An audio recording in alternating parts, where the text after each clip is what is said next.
नमस्कार मंडळी, श्री स्वामी समर्थ. सध्या पवित्र असा मार्गशीर्ष महिना सुरू आहे आणि आज 7 डिसेंबरला या महिन्यातील संकष्टी चतुर्थी आली आहे. मार्गशीर्ष महिन्यात कृष्ण पक्षातील चतुर्थी तिथीला संकष्टी चतुर्थी ही अकुरा संकष्टी चतुर्थी म्हणून ओळखली जाते आणि ही चतुर्थी अतिशय शुभ आणि फलदायी मानली जाते. या दिवशी श्री गणेशाची आराधना केल्याने व्यवसायात आणि करिअरमध्ये प्रगती होते आणि जर तुमच्या आयुष्यामध्ये काही अडचणी किंवा समस्या येत असतील तर या विशिष्ट दिवशी केलेली पूजा तुमच्यासाठी अतिशय कल्याणकारी ठरते. चतुर्थीच्या दिवशी गणेशाची पूजा केल्याने जीवनातील संकट, दुःख, अडथळे, विघ्न दूर होतात. कारण श्री गणेशाला संकट तारणारा म्हणून ओळखलं जातं. त्यांच्या कृपेने घरामध्ये सुख, शांती, समृद्धी आणि धनलाभ वाढतो. व्यवसायामध्ये नवीन संधी मिळतात आणि मनातील इच्छा, मनोकामना पूर्ण होण्याचा मार्ग खुला होतो. संकष्टी चतुर्थीच्या दिवशी पृथ्वीवर गणेश तत्व विशेष प्रमाणामध्ये जागृत असतात. म्हणून या दिवशी पूजा, व्रत आणि वास्तुशास्त्रातील उपाय अत्यंत प्रभावी मानले जातात.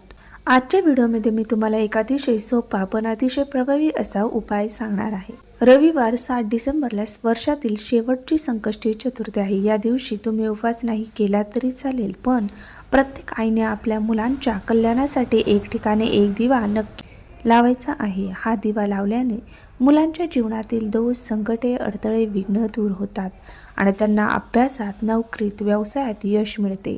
त्यांच्या प्रत्येक इच्छेला गती मिळते आणि त्यांचे मार्ग अधिक सुखकर होतात असंही म्हटलं जातं. हा दिवा नेमकी कुठे लावायचा, कोणत्या वेळी लावायचा आणि हा उपाय कसा करायचा याची संपूर्ण माहिती आजच्या या व्हिडिओमध्ये तुम्हाला सांगणार आहे. त्यामुळे व्हिडिओ स्किप न करता शेवटपर्यंत पहा. तर पहा मंडळी, गणपती बाप्पा हे आपल्या सर्वांचे लाडके दैवत आहेत. बुद्धिदाता, सुखकर्ता, विघ्नहर्ता आणि संकटमोचक म्हणून ओळखले जातात आणि त्यांच्या आराधनेसाठी कठीण नियम किंवा अवघड विधी पाळण्याची अजिबात गरज नसते. कारण गणेश हे इच्छापूर्ती देवता मानले जातात आणि जो कोणी भक्त भावनेने त्यांच्या पूजेसमोर उभा राहतो किंवा एखादा उपाय श्रद्धेने करतो त्या व्यक्तीवर गणपती बाप्पा अतिशय लवकर प्रसन्न होतात आणि त्यांची इच्छा, मनोकामना पूर्ण करतात. गणपती बाप्पा हे विद्या, बुद्धी आणि हुशारीचे देवता मानले जातात. म्हणूनच या संकष्टी चतुर्थीच्या दिवशी विशेषतः मुलांच्या कल्याणासाठी हा उपाय करण्याची परंपरा आहे, जेणेकरून त्यांच्या जीवनातील चांगल्या गोष्टींची भर पडावी. आता मी तुम्हाला जो उपाय सांगणार आहे तर तो प्रत्येक आईवडिलांनी आपल्या मुलांसाठी करावाच. कारण हा उपाय इतका प्रभावी मानला जातो की मुलांच्या आयुष्यातील अडचणी दूर होऊन त्यांचं भविष्य सोन्यासारखं उजळतं. हा उपाय रविवारी करायचा आहे आणि रविवार संकष्टी चतुर्थीला संध्याकाळी तुम्हाला हा उपाय करायचा आहे. तुम्ही हा उपाय 6 वाजल्यापासून ते रात्री 12 वाजेपर्यंत कधीही करू शकता, पण जर शक्य असेल तर सायंकाळी 6 वाजल्यापासून ते रात्री 10 वाजेपर्यंत दिवा लावणं हे अधिक शुभ मानले जातं. कारण त्याच वेळेला चतुर्थीची तिथी सुरू होते आणि हा उपाय तुम्ही तुमच्या घरातील अगदी लहान मुलांपासून ते मोठ्या मुलांपर्यंत, मुलींपर्यंत दोघांसाठी सुद्धा करू शकता. जर तुमच्या घरातील लहान मुलं सतत हट्टीपणा करत असतील, सांगितलेलं काहीच ऐकत नसतील, सतत रडत असतील, झोप लागत नसेल, आजारी पडत असतील किंवा जेवणाबाबत खूप हट्टीपणा करत असतील तर अशा वेळी हा उपाय त्यांच्यावर होणारा नजरदोष, अस्वस्थता आणि किरकिर दूर करण्यासाठी खूप प्रभावी मानला जातो. आणि जर तुमची मुलं मोठी असतील, शिक्षण घेत असतील, पण कितीही अभ्यास करूनही त्यांच्या लक्षात काही गोष्टी राहत नसतील, परीक्षेत त्यांना विसर पडत असेल, मन अभ्यासामध्ये लागत नसेल, एकाग्रता कमीच झालेली असेल किंवा काही काळापूर्वी तुमची मुलं खूप हुशार असतील आणि मुलं अचानकपणे अभ्यासामध्ये मागे पडत असतील तर अशा वेळी हा उपाय अतिशय महत्त्वाचा ठरतो. काही मुलांना शिकून सुद्धा मनासारखी नोकरी मिळत नाही, तर काहींच्या बाबतीत विवाह योग जुळून येत नाहीत आणि काही मुलं बाहेरगावी शिकत असल्यामुळे आईवडिलांना त्यांच्या सुरक्षितेची त्याचबरोबर त्यांच्या प्रगतीची आणि यशाची चिंता असते. तर या सर्व परिस्थितीमध्ये तुम्ही जिथेही असाल तिथून तुमची मुलं जिथे असतील तर तिथे तुम्हाला हा दिवा लावण्याचा उपाय तुम्ही पूर्ण श्रद्धेने करू शकता.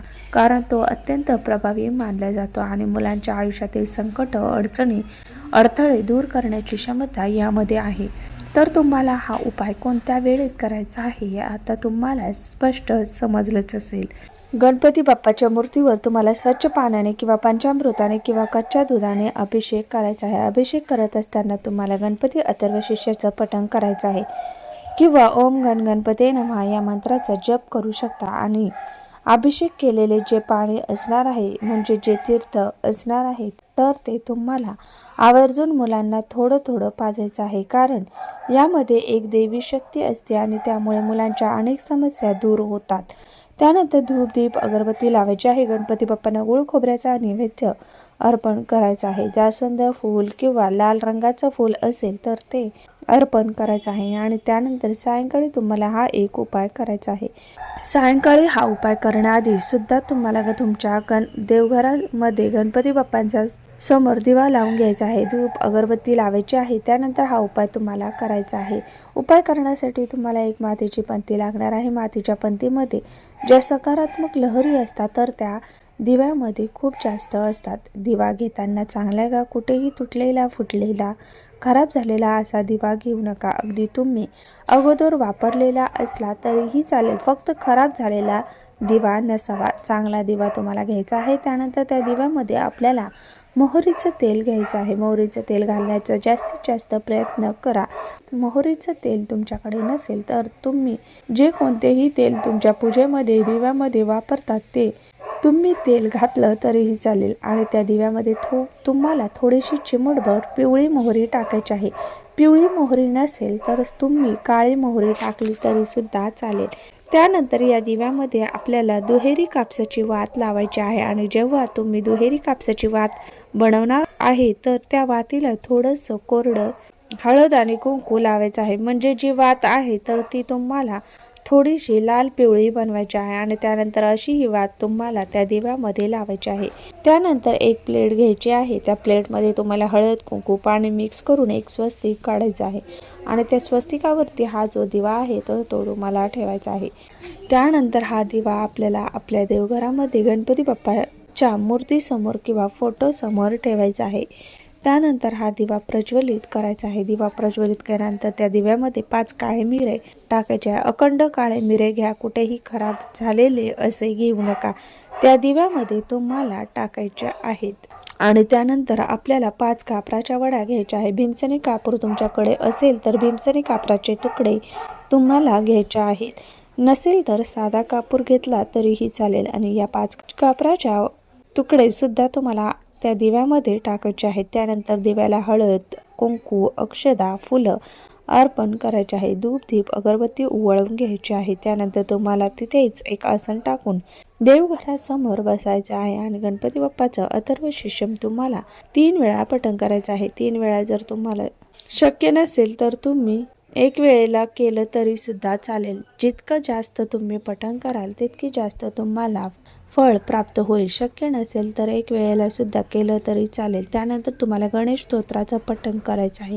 या 2 सेवा ज्या आहेत तर त्या फक्त 5 ते 7 मिनिट लागतात या सेवा करायला. आणि जर तुमची मुलं मोठी असतील, त्यांना लिहिता वाचता येत नसेल तर या सेवा तुम्ही मुलाकडून करून घ्या.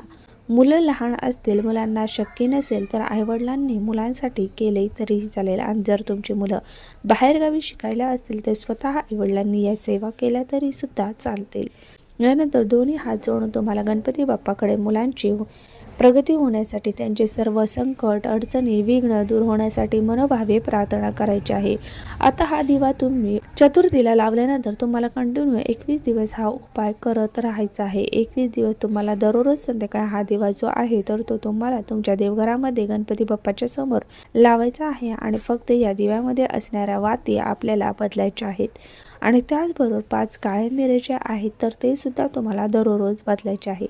तर या 2 वस्तू दिव्यामध्ये तुम्हाला टाकायच्या आहेत.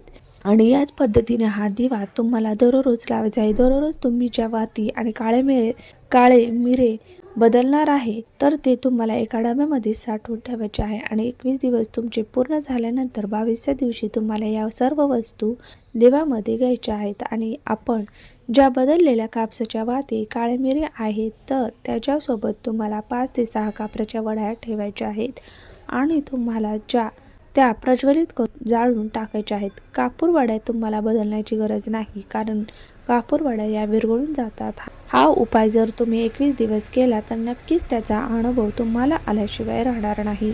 काही दिवसातच तुमच्या मुलांची प्रगती थांबलेली होती तर ती पुन्हा सुरू होईल. मुलांचे जे काही दोष आहेत तर ते निघून जातील. त्यामुळे प्रत्येक आईने आपल्या मुलासाठी हा उपाय अवश्य करायचा. जर तुम्हाला उपाय करत असताना सूतक काळ आला मासिक दरम्यान तर हा उपाय तुम्ही 4 ते 5 दिवस करणं नाही शक्य झालं तर तेवढे दिवस तुम्हाला स्किप करायचे आहेत.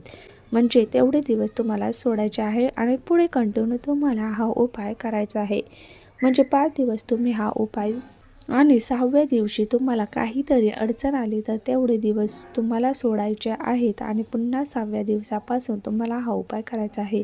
पुन्हा पहिल्या दिवसापासून तुम्हाला उपाय करायचा नाही, कारण हा उपाय आपल्याला चतुर्थीपासून करायचा असतो. आणि जर तुम्ही तुमच्या घरामध्ये 2 मुलं असतील तर 2 मुलांसाठी तुम्हाला वेगवेगळे दिवे लावायचे आहेत. एकच हा दिवा 2 मुलांसाठी लावता येणार नाही. त्याचबरोबर तुम्हाला चतुर्थीच्या दिवशी 21 दुर्वांची जोडी घ्यायची आहे. 21 दुर्वा तुम्हाला हळदीमध्ये बुडवायच्या आहेत आणि त्या गणपती बाप्पांना अर्पण करायच्या आहेत. या दुर्वासुद्धा तुम्ही मुलांच्या हातून जर अर्पण केल्या तर मुलांची इच्छा ही लवकरात लवकर पूर्ण होते. वर्षातील शेवटची चतुर्थी या दिवशी जर मुलांनी हा उपाय जर केला तर येणारे वर्ष मुलांना सुखाने, आनंदाने आणि भरभराटीचे आरोग्याचं जाईल. नवीन वर्षामध्ये मुलांची भरभरून अशी प्रगती होईल आणि म्हणून अशा 21 दुर्वांचा हा उपाय तुम्ही उद्या चतुर्थीला अवश्य मुलांकडून करून घ्यायचा आहे. आणि आईवडिलांनी मुलांसाठी हा उपाय केला तरीसुद्धा चालेल. हे दोन्ही उपाय अत्यंत प्रभावी आहेत, सात्विक आहे आणि हे उपाय केल्याने तुम्हाला नक्कीच याचं शुभ फळ हे प्राप्त होईल. तर ही अत्यंत महत्त्वाची माहिती मला तुमच्यासोबत करायची होती. धन्यवाद.